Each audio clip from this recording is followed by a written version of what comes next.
بسم اللہ الرحمن الرحیم۔ السلام علیکم۔ بنی اسرائیل میں ایک شخص تھا جس کا نام کفل تھا۔ روزانہ رات کو بدکاری کرتا تھا۔ بڑا مال تھا، بڑی دولت تھی۔ شراب اور عورت روز کا اس کا معمول تھا۔ کتنی دولت تھی، کتنا مال تھا، کتنی مستی تھی، کتنی شہوت تھی۔ ایک دن ایک لڑکی کو 60 دینار پر لایا، سونے کے سکے جو تقریباً آج کے پاکستان کے 10 لاکھ بنتا ہے۔ جب وہ کمرے میں گیا تو دیکھا وہ لڑکی رو رہی تھی۔ کفل نے پوچھا، کیوں رو رہی ہو؟ میں تمہیں یہاں زبردستی تو لے کر نہیں آیا۔ اس نے کہا، کفل میں عزت دار لڑکی ہوں، عزت دار آدمی کی بیٹی ہوں، مجھے بھوک نے یہاں تک پہنچایا ہے۔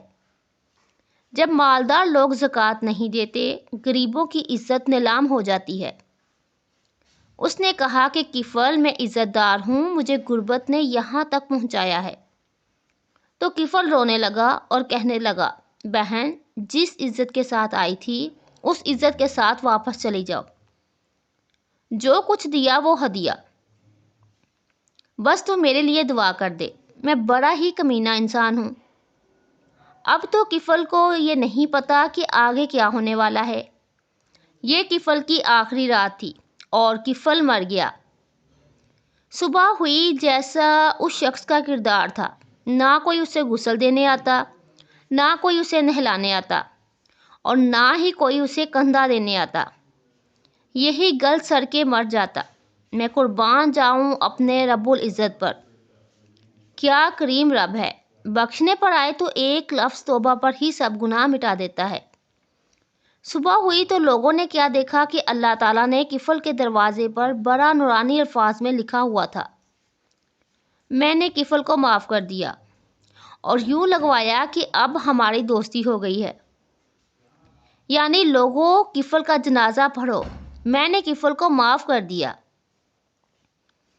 محترم ناظرین، اب ہم اگلے واقعے کی طرف بڑھتے ہیں۔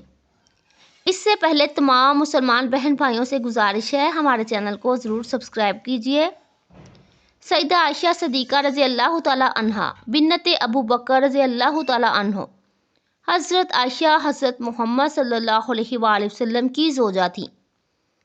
آپ کو ام المومنین کے خطاب سے یاد کیا جاتا ہے۔ حضرت محمد صلی اللہ علیہ وآلہ وسلم کے بعد عہدہ خلفائے راشدین میں آپ کی شخصیت بہت نمایاں نظر آتی ہیں۔ ام المومنین حضرت خدیجہ الکبریٰ رضی اللہ تعالیٰ عنہا کے انتقال کے بعد آپ کا نکاح حضرت محمد صلی اللہ علیہ وآلہ وسلم سے ہوا۔ حضرت عائشہ صدیقہ رضی اللہ تعالیٰ عنہا وہ خوش نصیب خاتون ہیں جن کو اللہ تعالیٰ نے حضرت محمد صلی اللہ علیہ وآلہ وسلم کے لیے خود منتخب فرمایا تھا۔ ام المومنین حضرت عائشہ صدیقہ رضی اللہ تعالیٰ عنہا سے شادی سے قبل حضرت محمد صلی اللہ علیہ وآلہ وسلم نے خواب دیکھا کہ ایک فرشتہ ریشم کے کپڑے میں کوئی چیز لپیٹ کر آپ صلی اللہ علیہ وآلہ وسلم کو پیش کر رہا ہے۔ حضرت عائشہ صدیقہ رضی اللہ تعالیٰ عنہا کا کاشانہ نبوت میں حرم نبوی کی حیثیت سے داخل ہونے کے بعد قرآن مجید کا ایک بڑا حصہ نازل ہوا، اور آپ کو کم و بیش 10 سال حضرت محمد صلی اللہ علیہ وآلہ وسلم کے ساتھ رہنے کا شرف حاصل ہوا۔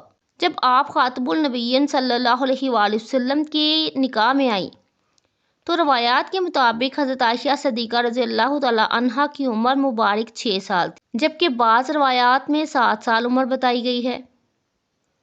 400 درہم آپ کا حق مہر مقرر ہوا۔ حضرت محمد صلی اللہ علیہ وآلہ وسلم نکاح کے بعد 3 سال مکہ مکرمہ میں مقیم رہے۔ اس کے بعد آپ صلی اللہ علیہ وآلہ وسلم نے مدینہ ہجرت فرمائی، جس میں حضرت ابو بکر صدیق رضی اللہ تعالیٰ عنہ بھی ساتھ تھے، لیکن ان کے اہل و عیال مکہ میں مقیم رہے۔ اور مدینہ ہجرت مکمل ہونے کے بعد جب وہاں تسلی بخش صورتحال سامنے آئی تو حضرت ابو بکر صدیق رضی اللہ تعالیٰ عنہ نے اپنے اہل و عیال کو مدینہ میں بلا لیا۔ حضرت عائشہ صدیقہ رضی اللہ تعالیٰ عنہا سے روایت ہے، حضرت عائشہ صدیقہ رضی اللہ تعالیٰ عنہا فرماتی ہیں کہ میری عمر 6 سال تھی کہ حضرت محمد صلی اللہ علیہ وآلہ وسلم سے میرا نکاح ہوا۔ پھر ہم ہجرت کر کے مدینہ آئے، بنی حارث بن خزرت کے مقام میں اترے۔ پھر مجھے اتنا شدید بخار آیا کہ میرے سر کے بال گرنے لگے اور میرے بال کانوں تک رہ گئے۔ پھر ایک دن میں اپنی چند سہیلیوں کے ساتھ جھولے میں بیٹھی تھی۔ میری والدہ ام رومان میرے پاس آئیں اور مجھے زور سے آواز دی۔ میں ان کے پاس چلے گئی، اس حال میں کہ مجھے معلوم نہیں تھا کہ انہوں نے مجھے کیوں بلایا ہے۔ انہوں نے میرا ہاتھ پکڑ کر ایک مکان کے دروازے پر کھڑا کر دیا۔ میرا سانس پھول رہا تھا، حتیٰ کہ ذرا دم میں دم آیا۔ پھر انہوں نے تھوڑا پانی لے کر میرا منہ اور میرے سر پر پھیر دیا۔ پھر مجھے مکان کے اندر داخل کر دیا تو میں نے کمرے میں چند انصاری عورتوں کو دیکھا۔ انہوں نے خیر و برکت اور نیک فعال کے ساتھ آؤ کہا۔ میری والدہ نے مجھے ان کے حوالے کر دیا۔ پھر انہوں نے مجھے سنوارا اور تیار کیا۔ پھر چاشت کے وقت آپ صلی اللہ علیہ وآلہ وسلم تشریف لائے تو ان عورتوں نے مجھے آپ صلی اللہ علیہ وآلہ وسلم کے حوالے کر دیا۔ اس وقت میری عمر 9 سال تھی۔ دوسری روایت میں ہے کہ حضرت محمد صلی اللہ علیہ وآلہ وسلم چارپائی پر بیٹھے تھے اور حضرت ام رومان نے حضرت عائشہ صدیقہ رضی اللہ تعالی عنہا کو آپ صلی اللہ علیہ وآلہ وسلم کی گود میں بٹھا کر کہا کہ یہ آپ کی اہلیہ ہے۔ تب بیٹھے ہوئے تمام مرد اور عورت گھر سے باہر نکل گئے۔ جب سب لوگ گھروں کو چل دیے تو رسول محترم حضرت محمد صلی اللہ علیہ وآلہ وسلم نے میرے ساتھ وفا فرمایا۔ ایک اور روایت جو اسما بنت اویس رضی اللہ تعالیٰ عنہ سے مروی ہے کہ وہ کہتی ہیں کہ سیدہ عائشہ صدیقہ رضی اللہ تعالیٰ عنہ کے پاس زفاف کے دن میں وہاں موجود، اللہ کی قسم اس دن کوئی ویسا کھانا موجود نہیں تھا سوائے دودھ کے ایک پیالے کے، جس میں کچھ تو حضرت محمد صلی اللہ علیہ وآلہ وسلم نے نوش فرمایا اور بقیہ حضرت عائشہ صدیقہ رضی اللہ تعالیٰ عنہ کو دے دیا۔ اور حضرت عائشہ صدیقہ رضی اللہ تعالیٰ عنہ پیالہ لینے سے شرما رہی تھیں۔ میں نے کہا کہ نبی کے دستے مبارک کو رد نہ کرو، پی لو۔ تب حضرت عائشہ صدیقہ رضی اللہ تعالیٰ عنہا نے شرماتے ہوئے لے لیا اور تھوڑا سا پیا۔ امام طبری لکھتے ہیں کہ بعض روایات کے مطابق مدینہ آنے کے 18 ماہ بعد ذی القعدہ میں حضرت محمد صلی اللہ علیہ وآلہ وسلم حضرت عائشہ صدیقہ رضی اللہ تعالیٰ عنہا کے ساتھ شب شاش ہوئے، اور بعض روایتوں نے 17 ماہ اور شوال کا مہینہ لکھا ہے، اور نکاح کے وقت حضرت عائشہ صدیقہ رضی اللہ تعالیٰ عنہا کی عمر 6 سال یا 7 سال تھی۔ اسی زمن میں ابو جعفر کہتے ہیں کہ ماہ شوال میں بدھ کے دن حضرت محمد صلی اللہ علیہ وآلہ وسلم ام المومنین حضرت عائشہ صدیقہ رضی اللہ تعالیٰ عنہا کے ساتھ صف میں حضرت ابو بکر صدیق رضی اللہ تعالیٰ عنہ کے گھر میں شب شاش ہوئے۔ حضرت عائشہ صدیقہ رضی اللہ تعالیٰ عنہ فرماتی ہیں، ہمارے ولیمے پر اونٹ، بکری یا کوئی جانور ذبح نہیں کیا گیا۔ ام المومنین حضرت عائشہ صدیقہ رضی اللہ تعالیٰ عنہ جس گھر میں دلہن بن کر آئی تھی وہ کوئی عالیشان اور بلند و بالا عمارت پر مشتمل نہیں تھا۔ مسجد نبوی کے چاروں طرف چھوٹے چھوٹے حجرے تھے، انہی میں سے ایک حجرہ حضرت عائشہ صدیقہ رضی اللہ تعالیٰ عنہا کا مسکن تھا۔ یہ حجرہ مسجد کے شرق کی جانب تھا اور اس حجرے کا دروازہ مسجد کے اندر کی طرف کھلتا تھا۔ گھر حجرے کا صحن ہی مسجد نبوی کا صحن تھا۔ حضرت نظام الملک ابو علی رحمۃ اللہ علیہ اپنی امالی میں حضرت عائشہ صدیقہ رضی اللہ تعالیٰ عنہا کی تاریخ سے نقل کیا ہے۔ حضرت عائشہ صدیقہ رضی اللہ تعالیٰ عنہا فرماتی ہیں، مجھے وہ فضیلتیں ملی ہیں جو مجھ سے پہلے کبھی کسی عورت کو نہیں ملی۔ حضرت محمد صلی اللہ علیہ وآلہ وسلم نے میرے سوا کسی دوسری کنواری عورت سے شادی نہیں کی۔ جب آپ صلی اللہ علیہ وآلہ وسلم پر وحی نازل ہوتی تو آپ صلی اللہ علیہ وآلہ وسلم میرے پاس ہوتے۔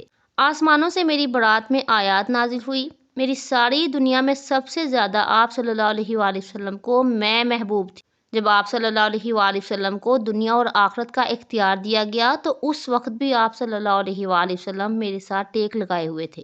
جب آپ صلی اللہ علیہ وآلہ وسلم کا وصال ہوا تو میری ہی باری کا دن تھا۔ آپ صلی اللہ علیہ وآلہ وسلم کی تدفین بھی میرے ہی گھر یعنی حجرے میں ہوئی۔ آپ صلی اللہ علیہ وآلہ وسلم نے آخری وقت میں مسواک نرم کرنے کے لیے حضرت عائشہ صدیقہ رضی اللہ تعالیٰ عنہا کو دی۔ ان کا لعاب مسواک کو لگا جو مسواک حضرت محمد صلی اللہ علیہ وآلہ وسلم نے کی۔ ام المومنین حضرت عائشہ صدیقہ رضی اللہ تعالیٰ عنہا سے بھر کر کوئی قرآن مجید میں راز حلال اور حرام کے مسائل میں ماہر نہیں تھا۔ امام ترمذی فرماتے ہیں کہ حضرت ابو موسیٰ اشعری رضی اللہ تعالیٰ عنہ سے مروی ہے کہ ہم پر جب بھی کوئی حدیث مشکل گزرتی تھی اور سمجھ میں نہیں آتی تھی تو حضرت عائشہ صدیقہ رضی اللہ تعالی عنہا سے اس کے بارے میں پوچھا جاتا۔ اس حدیث کا علم انہی کے پاس پایا جاتا تھا۔ حضرت عائشہ صدیقہ رضی اللہ تعالی عنہا صرف 18 سال کی عمر میں بیوہ ہو گئیں۔ حضرت عائشہ صدیقہ رضی اللہ تعالی عنہا نے حضرت محمد صلی اللہ علیہ وآلہ وسلم کے ساتھ 9 سال تک زندگی بسر کی۔ 9 سال کی عمر میں آپ صلی اللہ علیہ وآلہ وسلم کے پاس آئیں، اور جب آپ صلی اللہ علیہ وآلہ وسلم نے انتقال فرمایا تو ان کی عمر 18 سال تھی۔ حضرت محمد صلی اللہ علیہ وآلہ وسلم کے بعد حضرت عائشہ صدیقہ رضی اللہ تعالی عنہا تقریباً 48 سال تک زندہ رہیں اور 58 ہجری میں وفات ہوئی۔ اس وقت ان کی عمر 66 سال تھی۔ وصیت کے مطابق جنت البقیع میں رات کے وقت دفن ہوئی۔ جزاک اللہ۔ محترم ناظرین، میری دعا ہے کہ اللہ پاک میرا سنانا اور آپ کا سننا اپنی بارگاہ الہی میں قبول اور منظور فرمائے، آمین۔ اللہ پاک ہمیں دین کو سمجھنے اور عمل کرنے کی توفیق عطا فرمائے اور ہمارا خاتمہ ایمان پر فرمائے، آمین۔